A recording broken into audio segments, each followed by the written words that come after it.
우리 성도들이 낙심하지 말아야 될 이유에 대해서 사도 바울이 성경을 통해서 뭐라고 말합니까? 겉은 낡아지나 속사람은 새롭다, 그 말이. 그래서 우리 성도들은 일평생 늙어지는 것이 아니라 사실은 속사람을 새롭게 하는 과정을 겪는 것이 성도라고 합니다. 이걸 제자화된다라고도 하고 하나님을 닮아간다, 하나님을 사랑한다고 말하는 거예요. 그래서 성도들이 신앙생활하면서 아이고 왜 이렇게 늙었나, 왜 이렇게 이제 육체가 쇠했나, 아이고 이제 힘이 없어졌다, 이런 거를 탄식하고 낙심하지 말고 속사람이 새롭게 되는 일에 매진하라고 말을 하고 있는 것입니다. 그래서 디모데 전서 4장 8절에 육체의 연단은 잠깐 유익이 있으나 경건은 내생과 이생에 유익하다라고 말하고 있는 거예요. 그래서 사실 성도는 낙심에서 벗어나 육신이 쇠해지고 늙어지고 병들어지는 그 인생 과정을 우리가 늘 겪지만 그 인생의 과정 가운데에서 은퇴하기도 하고 실직하기도 하는 모든 과정에서 속사람이 새로워지는 것, 그 뭐예요? 경건의 연습을 한다는 거예요.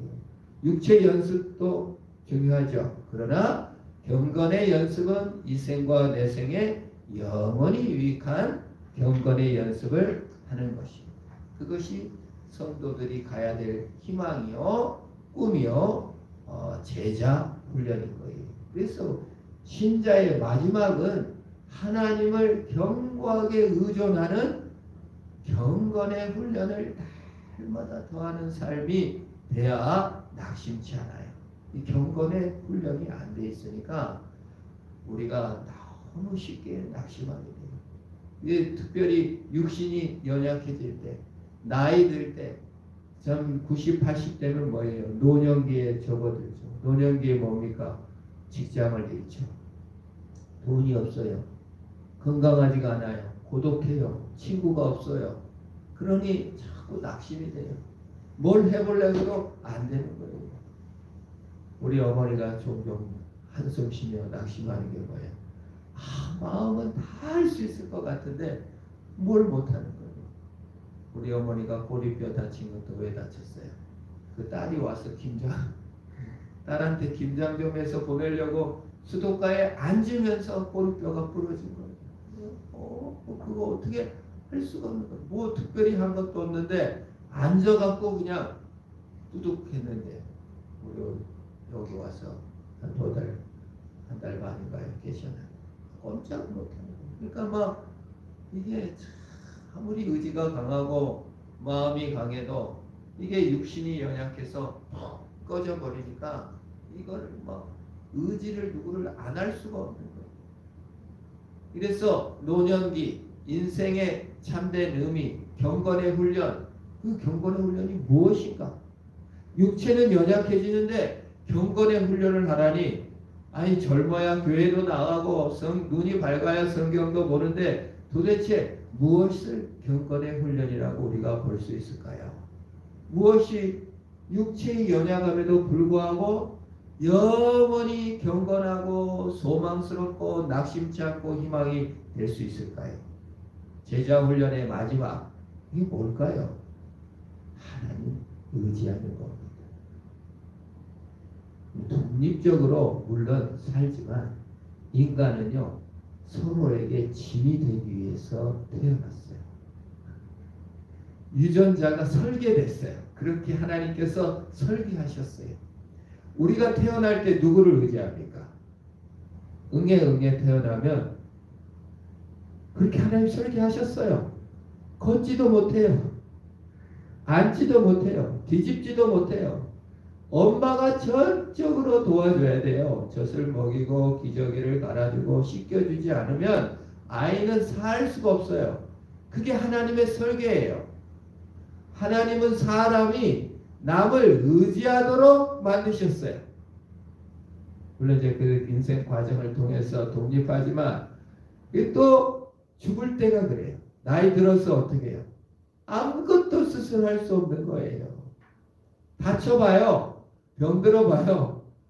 아무것도 스스로 할 수 없어요. 도와주지 않으면 안 되는 거예요. 서로에게 짐이 되도록 설계되어 있습니다. 우리 인생은요.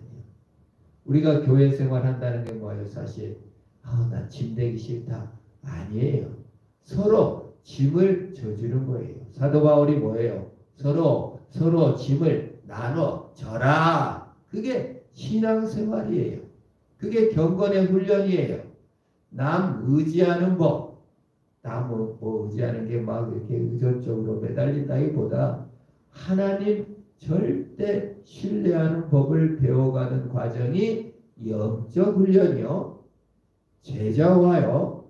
예수의 사랑으로 들어가는 것이요. 우리의 속사람이 날마다 새롭게 되는 훈련이에요. 우리는 연약해요. 그래서 누군가의 반드시 도움 없이 돈벌장군으로 절대 못 살아요. 교회 생활도 그렇죠. 저도 누구를 의지하게 되고 밥하는 사람도 있고 반주하는 사람도 있고 기도해 주시는 분도 있고 서로의 짐이 있고 말씀을 맡은 자가 있는 것입니다. 육체가 연약해진다. 하나님 의존하는 걸 배우는 것이며 겸손해지는 거예요. 아무리 장군이었어도 훈련돼야죠. 연약해져서 하나님 의존하며 하나님 사랑으로 들어가야 하는 거예요. 사실 남 의존한다는 게 굴욕적인 일이에요. 노인들을 만나면 그래요. 우리 아버지 돌아가셨을 때도 동네 우리 그 아줌들이 정말 너희 아버지가 내가 바라는 죽음이다. 그 말이에요. 그냥 자손들 자식들 하나 고생 안 시키고 자식 돈 한 푼도 축내지 않고 그냥 갑자기 돌아가시기 너무 부럽다는 거예요. 근데 많은 그 노인들이 그래. 야, 나는 죽어도 자식 신세는 안 지고 싶다. 근데 이거는요, 제자가 아니에요. 이건 하나님의 설계가 아니에요. 우리 인생은요, 남을 의존하게 돼 있어요. 하나님 의존하게 돼 있어요. 연약해져야 의존하게 되고 겸손하게 됩니다. 그래서 사실 그게 경건의 훈련은 겸손 훈련이에요. 하나님 의존이에요. 하나님 의존한다는 게 뭐예요? 시시때때로 감사한다는 거예요. 우리 감사 훈련을 해야 될지도 믿습니다. 어떤 상황, 내 연약해진 상황마저도 감사할 수 있다. 연약해지면은 병이 들면 감사가 아니고 불평이 쏟아져요. 그 영적 훈련. 내가 연약해서 하나님께 기도할 수밖에 없고 내가 낮아질 수밖에 없는 존재구나. 나이 들수록 우리는 고집이 세워지고 자기 판단을 믿게 되고 자기 경험을 신뢰하게 되는데 그게 아니라 그래서 불평하게 되고 판단하게 되고 지적하게 되는데 시시때때마다 감사로 나가는 조화력 될 줄 믿습니다. 그게 의존이에요. 그게 제자 훈련이에요. 그게 낮아졌다는 거예요. 그게 겸손하다는 거예요. 감사합니다. 그래 어거스틴이 그 유명한 말, 오 복되도다 나의 허물이여. 주님 내가 죄인이어서 감사합니다. 그러니까 예수님이 오셨죠. 이게 정말 어려운 부분이죠. 주님 내가 연약하고 결점이 많아서 감사합니다. 주님 내가 늙어가서 이렇게 다리를 못 서서 감사합니다. 이걸로 인하여 하나님을 받아들입니다. 예수님께서도 연약해져서 십자가를 못 져서 구레네 사람 시몬이 대신 져줬어요. 근데 성경에는 안 나와요. 시몬에게 고맙다. 이 말씀을 하셨단 말은 안 나왔지만 예수님께서 감사를 표시하지 않았을까? 이런 마음을 듭니다. 주님도 아기로 오셔갖고 마리아가 똥기저귀를 갈고 철저하게 여호와 하나님 전능하신 하나님이지만 낮아지고 낮아져서 완전 무기력한 존재로 자신을 내어놓고 엄마에게 감사하고 십자가에서도 참 아리마대 요셉이 그 끌어내려 매장을 하는, 나 의존하는, 감사를 표시하는, 독불장군으로 혼자 서서 막 쓸어버리고 영웅적 모습을 보여주신 게 아니라 제자도를 보여주셨어요. 낮아지셨어요. 감사하셨어요. 그게 우리 새 속사람이 새로워지는 것인 줄 믿습니다. 오늘 또 감사하고 주무신다면 속사람이 새로워지는 것이죠. 두 번째가 죄 고백이, 내가 죄인이구나. 우리가 날마다 죄를 고백하는 존재예요. 우리가 물론 죄 용서 받았죠. 그러나 죄짓기가 쉬운 존재예요. 원망하기가 쉽고 원한을 품기가 쉽고 용서하기가 참 힘들어요. 날이 갈수록 힘들어져요. 나이를 먹을수록 힘들어져요. 공로가 많을수록 힘들어져요. 용서하기도 힘들고 내 죄를 고백하고 가서 용서해다오 말하기도 쉽지 않고 변명하기가 쉽고 거짓말로 꾸며대기가 쉽고 자기가 잘한 것처럼 여겨질 때가 너무 많아요. 그러지 말고 잘못했습니다. 하나님께 그리고 자신을 반성하고 돌아보는 훈련, 이것이 속사람으로 새로워지는 것인 줄 믿습니다. 내가 잘못했다. 용서해다오. 사람에게도 그렇지만 하나님 잘못했습니다. 이러이러한 점이 참 제가 고집스럽고 이러이러한 부분 좀 폭넓게 이해하고 용서할 수 있었는데 용서하지 못했군요. 이런 고백들이 늘어가면 육체는 연약해지고 마음은 새로워지지만 마음은 새롭게 하는 것이다. 하나님 의존하는 것이죠. 죄를 고백하는 훈련입니다. 세 번째가 뭐예요? 굴욕을 받아들이라는 거예요. 어느 학자가 말한 육체가 늙어지는 것, 연약해지는 굴욕을 받아들이라는 거예요. 참 얼마나 굴욕적입니까? 금방 뛰어갈 수 있을 것 같은데 남들이 무시하고 참 뒷방 늙은이 취급할 때 얼마나 속상합니까? 자식들이 인정해주지 않을 때 얼마나 굴욕적이에요. 근데 예수님을 생각하면서 속사람이 새로워지는 거예요. 예수님 침뱉음을 당하고 네가 하나님의 아들이냐? 그럼 하나님 아들 노릇해라. 아이고 네 주제에 얼마나 조롱하고 모독했을지라도 굴욕을 견디셨어요. 굴욕이야. 내 육체를 못쓰므로 말며 내 연약이야말로 하나님과 가까워질 수 있는 기회인 줄 믿습니다. 이런 굴욕을 당했습니다. 이러한 움직이지 못하는 고통을 당했습니다. 연약함을 당할수록 하나님과 가까워질 기회, 굴욕을 참으라. 인내하는 법을 배우라는 거예요. 그것이 속사람이 새로워진다는 거예요. 그래서 우리가 남한테 멸시를 당하고 모독을 당했을 때 오히려 속사람이 새로워지기에 나를 제자 삼고 계시는구나 하고 나가는 것입니다. 네 번째가 우리가 예수님께 깊게 나간다는 게 뭐예요? 주의를 다 잃어버리는 것을 감내한다는 거예요.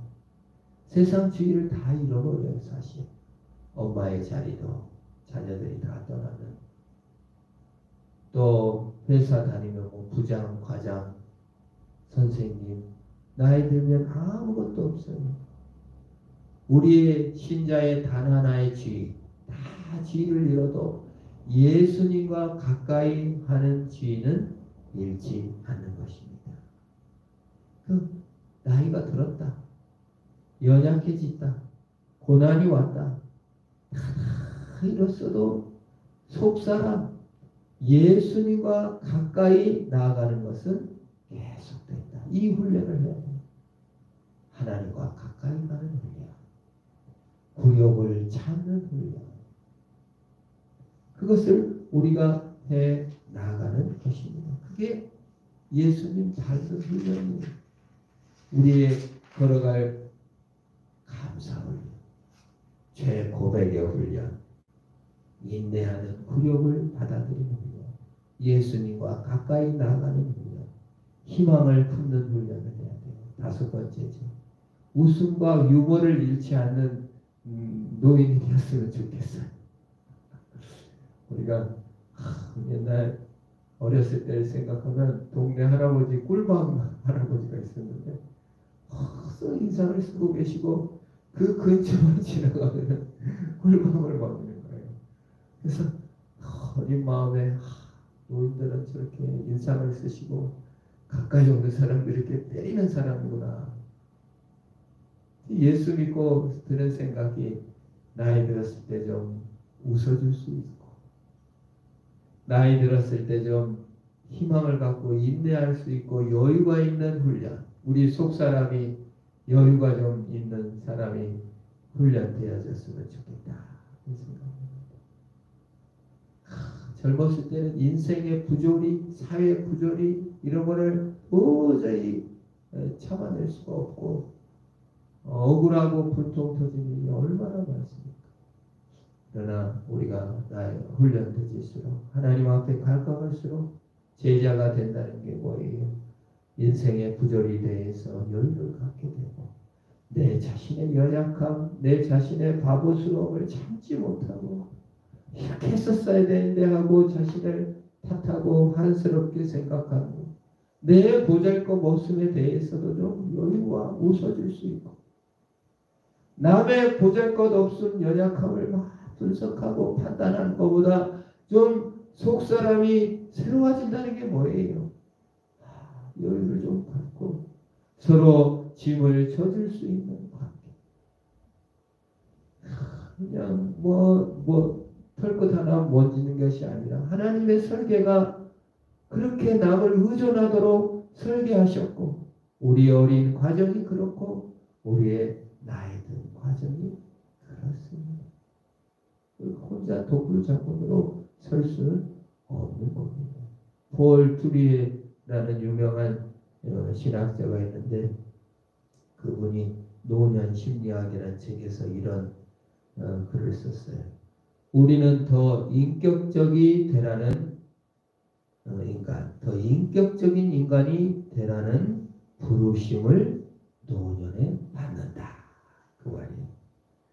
그 내용이 이래요. 우리는 사람보다 사물을 우선시했고 사람보다는 사물에 기초한 문명을 세했다. 노인들은 사람으로서의 가치만 있을 뿐 더 이상 생산자로서의 가치는 없는 순수하게 그저 사람이기 때문에 무시당한다. 우리는 나이 들어서야 인격적인 관계라는 진정한 사역에 필요한 시간과 자격을 갖게 된다. 멋진 표현이죠. 그러니까 잉여 인간, 필요 없는 뒷밥 늙은이가 아니야. 그때서야 비로소 우리가 뭐예요? 속사람이 새로워진다. 낙심할 것이 없다. 우리의 노년이, 우리의 환난이, 우리의 고난이 우리가 낡아지는 것이 아니라 하나님께 더 가까이 가는 경건의 훈련. 제자화가 좀 돼가지고 모든 것이 없는 순간에도 여유를 갖고 하나님과 가까이 하는 훈련들이 우리에게 있다면 얼마나 좋을까. 이게 인생의 꿈이요 제자와요. 겉은 낡아져도 속사람은 새로워지니 낙심하지 말아라. 바울이 말하는 그 기쁨이 우리에게 있는 것입니다. 너희가 서로 짐을 지라. 그리하여 어떻게 한대요? 그리스도의 법을 성취하느니라. 갈라디아 6장 2절이지. 그렇게 설계됐대요.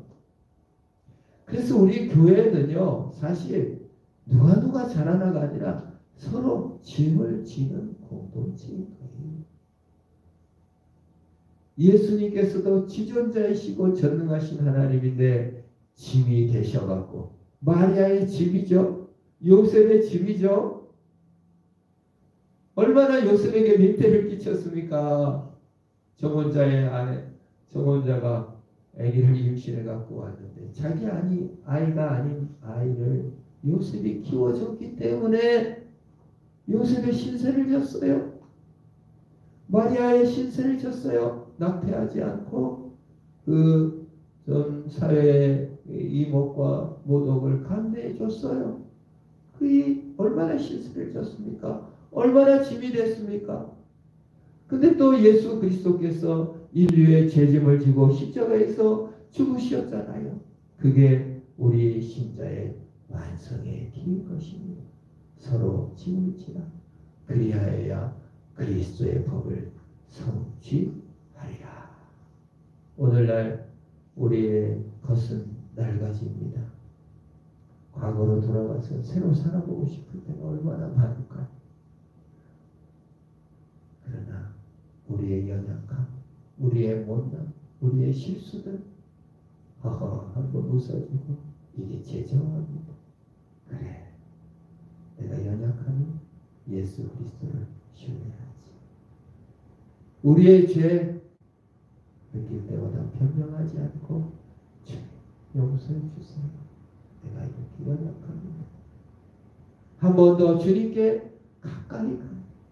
판단이나 부족함이나 연약함을 깨달을 때 주님 이게 지정하군요.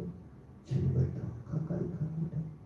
과거에는 물질을 얻기 위해서, 과거는 높은 자리 얻기 위해서 남에게 무시당하지 않으면서 했었다면 이제 진정으로 내 인격이 하나님과 가까이 갈 시간입니다. 이것마저도 감사를 드립니다.